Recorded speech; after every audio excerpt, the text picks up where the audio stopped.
the upper left. I'm going to turn it over to you first. Go ahead. Oh, well, I should have planned ahead. Well, I guess it was in the 1970s. We had CB back home. My brother was into it. He's much older than me, much older. But CB was the start of it. So this would have been the late 70s at the peak of an incredible sunspot cycle. And we were using a 23 channel sideband CB. And we had contacts to Europe, all over Europe, like Belgium, Germany, the UK. Um, South Africa was the big one. And we were doing it like almost regularly. It's like as the peak of like 10 meters is now, that's how 11 meters was then. And that's what got me interested in it. And I knew there was something called ham radio that existed, and I knew nothing about it. Nothing. That was where the interest started. And then it took me until it was I think 99 when I finally got licensed. So 79, and it was like 20 years. And there's something about being on HF on sideband. It's like a throwback. It's like going back in time for me. It's like going back to even before I was born. It's just something about that type of communication. But around 2015, through the IRN, is when I was first introduced to Zello and TeamSpeak and VoIP stuff. And I thought it was amazing. I know not all hams do, but I thought it was incredible because you didn't have to rely on propagation or conditions to talk to that same person again. You know, you might have had a long QSO with somebody in England one day.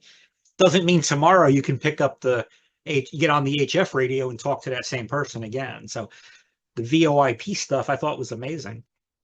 And it was just Zello back then, right? And then TeamSpeak and then all this other stuff that we use.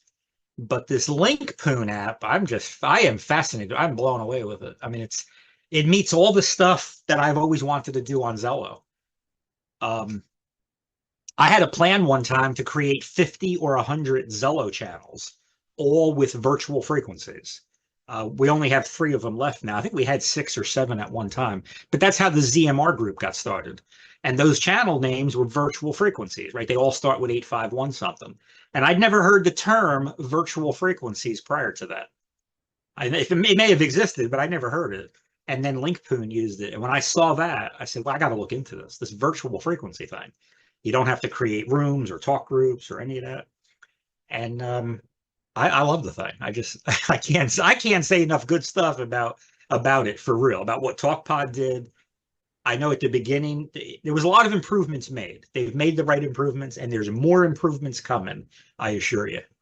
But the whole ham radio thing, I think it ties right in with it. I don't really separate that type of communication from HF or VHF, UHF, RF. I don't. I think it's all part of it. I mean, DMR, right? Exactly what DMR is, using the internet to make the connection. So I don't know. I hope that gives you some insight to how I'm thinking.